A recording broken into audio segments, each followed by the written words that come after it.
Doc Miller never talked about his work. When soldiers asked him about the lives he saved, he shrugged and said, "Just doing my job." When officers tried to commend him, he looked uncomfortable and changed the subject. When younger medics asked for advice, he taught them quietly without ever mentioning his own experience, humble to the point of invisible. The kind of soldier who showed up early, did his work, left quietly, never complained, never bragged, never drew attention to himself. Some soldiers thought he was shy. Others thought he lacked confidence. A few whispered he was just there for the paycheck, going through the motions. They were all wrong. Doc Miller was there because saving lives was the only thing that made sense to him anymore. Everything else was noise.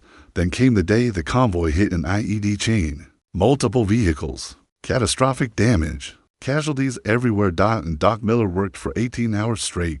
Through shrapnel embedded in his own leg. Through exhaustion that should have dropped him hours earlier. Through pain that would have stopped anyone else. He collapsed only after the last soldier was stable. And even then his last words before losing consciousness were, "Just doing my job." Before we begin, make sure to subscribe so you never miss these true tales of courage, and tell us in the comments, where are you watching from today? Sergeant First Class Thomas Miller had been a combat medic for 14 years. He joined at 18, fresh out of high school. No grand ambitions, no dramatic backstory, just a quiet kid from Ohio who was good at staying calm and wanted to help people.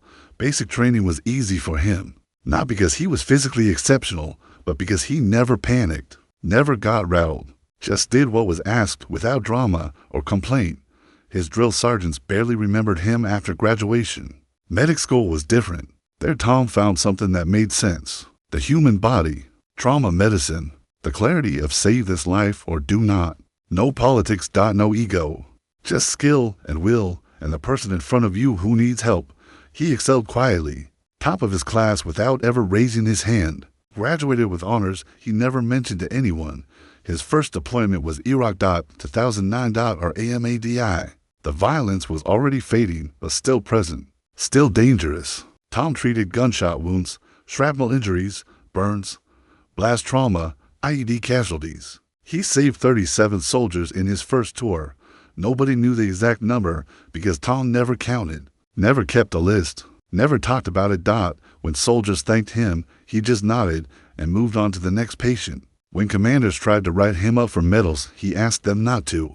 "I am just doing my job," he said, "same as everyone else."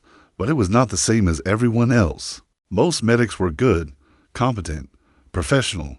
Tom Miller was something else. He had a gift for staying calm when everything was chaos, for seeing what others missed, for knowing which patient needed him most when 6 people were screaming for help at once. Other medics burned out after 2 or 3 deployments. The trauma, the death, the weight of holding someone's life in your hands and sometimes losing them anyway. Tom just kept going. 5 deployments, 6, 7, Afghanistan, Iraq, Syria, classified locations he could not name. By year 14, he had treated over 100 casualties, saved more lives than most medics, seen entire careers, and nobody outside his immediate unit knew his name. He liked it that way. Fame meant attention, attention meant questions. Questions meant talking about the soldiers he could not save, and Tom did not talk about those. He just carried them quietly, added their weight to the load he already bore, showed up the next day and tried to save the next person. Just doing my job. The convoy left forward operating base Ghazni at 06:00 hours. 6 vehicles, 30 soldiers. Routine supply run to an outpost 40 kilometers north. Doc Miller rode in the 3rd vehicle. Med bag at his feet, 8 supplies secured, radio clipped to his vest. He was reading a paperback novel, something light, something that had nothing to do with war. The explosions came at 08:07. Not 1 IED, 3 daisy chained, spaced perfectly to hit multiple vehicles simultaneously. The blast wave flipped the lead Humvee. The 2nd vehicle took a direct hit underneath. The 4th vehicle swerved and rolled. Tom's vehicle was untouched. For 1 heartbeat, everything was silence, ringing ears, dust settling, smoke rising. Then the screaming started. Tom dropped his book, grabbed his bag, was out the door before the vehicle stopped rocking. Training took over. Assess, prioritize, treat. The lead vehicle was on fire. 2 soldiers crawled out. One was dragging his legs. The other was clutching a mangled arm. The second vehicle was worse. 1 Kier, visible immediately, 3 wounded, 1 unconscious, 1 screaming, 1 silent and pale. Shock. The 4th vehicle had rolled. Driver trapped. Passenger bleeding from the head. Tom's mind processed it all in seconds. 6 immediate casualties, possibly more. Severity ranging from minor to critical. He ran to the second vehicle first. The unconscious soldier. ABC, airway breathing. Circulation, airway clear. Breathing shallow. Pulse weak but present. Massive bleeding from the leg, femoral artery. Tom's hands move without thought. Tourniquet, high and tight. Twist until bleeding stops. Mark time on the soldier's forehead in black marker. Next patient, the screaming soldier. Shrapnel across the chest. Looked worse than it was. Painful, but not immediately life-threatening. You are okay. Tom's voice was calm. Lie still. I will be back. Next patient, the silent one. Shocked, pale, clammy. Rapid pulse. Chest wound. Possible tension pneumothorax. Tom felt for the injury. Found the sucking chest wound. Sealed it. Monitored breathing. Stay with me. I need you to stay awake. Behind him other medics were arriving. Corporal Hayes, specialist. Rodriguez, both good, both trained. Hayes take the soldier with the arm injury. Rodriguez help with extractions. I will handle critical. They moved without question. Doc Miller did not give orders often. When he did, soldiers listened. Tom worked through the casualties, stabilize, reassess, move to the next. The driver trapped in the rolled vehicle, concussion, possible spinal injury, careful extraction, C-collar, backbod. The soldier with the dragging legs, spinal damage, immobilized, pain management, reassurance. Medevac is coming. You are going to make it. The soldier with the shrapnel, bandaged, monitored, comfortable as possible. The others, minor injuries, walking wounded, self-aid and buddy care. Tom moved between them, checking vitals, adjusting tourniquets, monitoring airways, and then he felt it, the warm wetness spreading down his left leg. He looked down. Shrapnel, embedded in his thigh. Must have happened in the initial blast. He had not even noticed. Blood was soaking through his pants. Tom looked at the wound, assessed it with the same clinical detachment he used on others. Not arterial, not immediately critical, painful, but manageable. He kept working. The medevac birds arrived at 09:00. First wave, 2 birds. For critical patients loaded, the soldier with the femoral bleed, the chest wound, the spinal injuries, the head trauma. Tom watched them lift off, counted them as saves, moved to the next. Second wave casualties were being treated. More soldiers had injuries that were not immediately visible. Blast trauma, internal bleeding, concussions masked by adrenaline. Tom worked through them all. His leg throbbed. He ignored it. At 1100 a second I detonated. The enemy had waited, watched, targeted the rescue operation.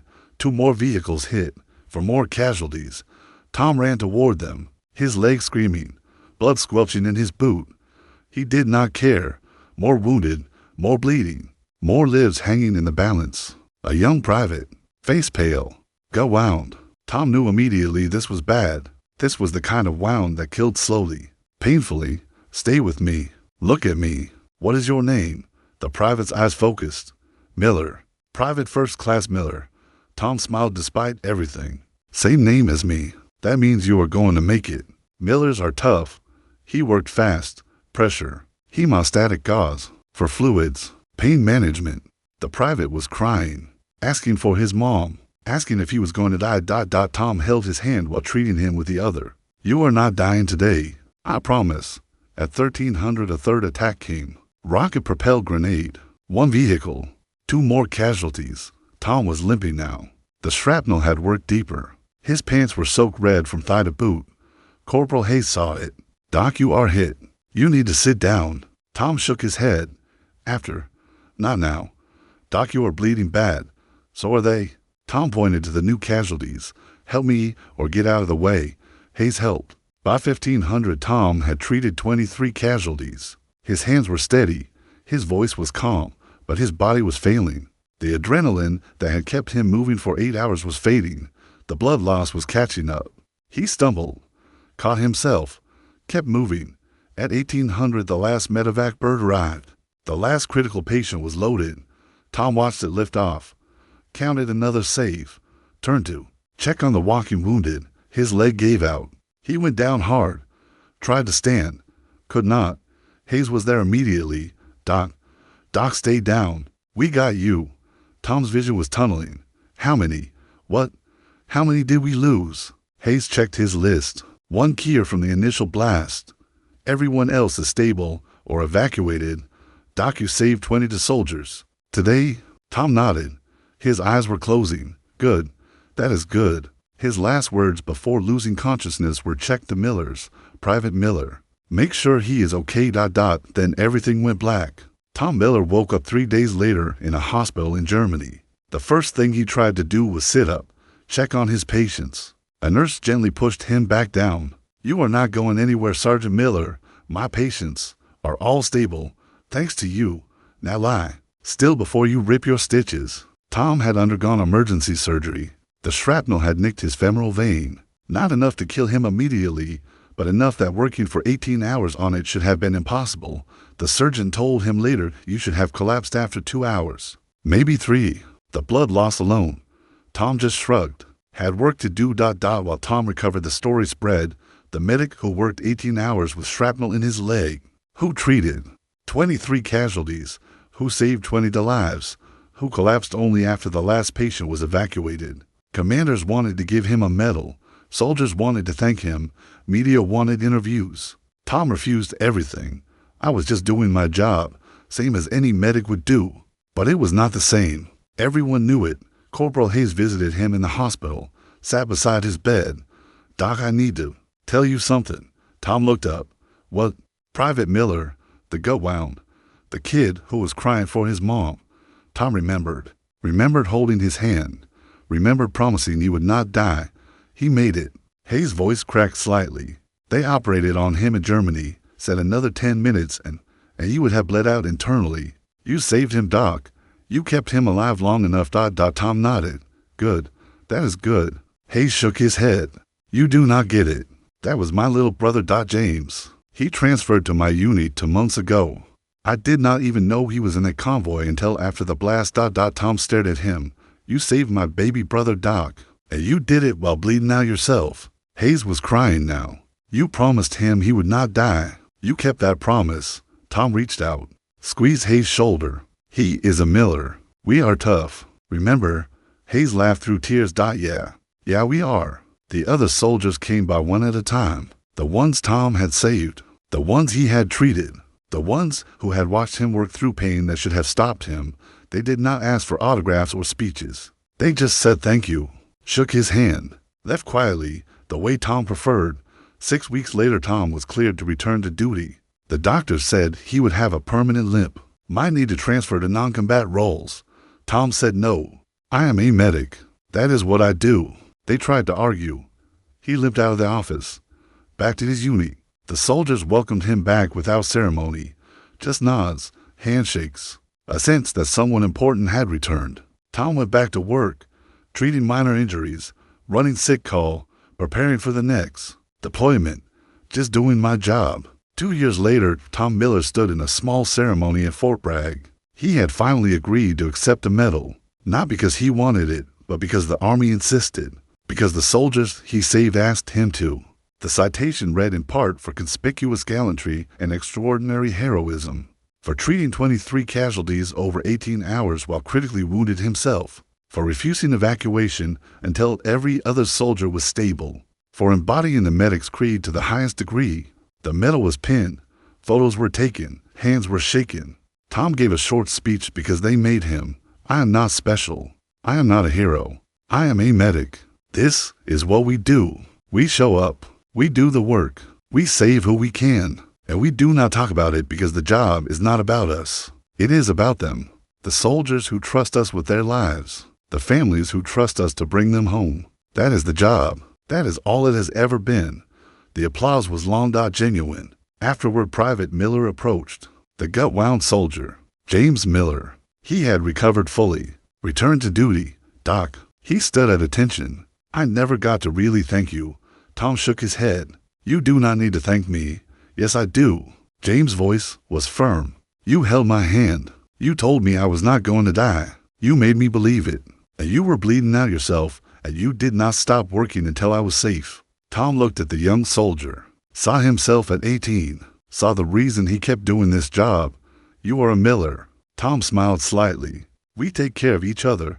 Years later, when Tom finally retired after 22 years of service, he left quietly. No ceremony, no fanfare, just a handshake with his commander and a walk out the gate. He had saved over 400 lives in his career. He never counted them. He just did his job. And the soldiers he saved never forgot the humble medic who taught them what real heroism looked like. Not loud, not flashy, not seeking glory, just showing up, doing the work, saving lives, and never asking for anything in return. True heroism does not shout. It does not seek recognition. It just shows up every day and does what needs to be done. Doc Miller proved that the greatest heroes are often the ones who never think of themselves as heroes at all. They are just doing their job, and that job is saving lives, one patient at a time, without complaint, without recognition, without stopping until everyone else is safe. Subscribe so you never miss these stories of quiet courage. Tell us in the comments who is the humble hero in your life, the person who shows up without fanfare and makes everything better just by being there. Sometimes the most powerful voices are the ones that barely whisper.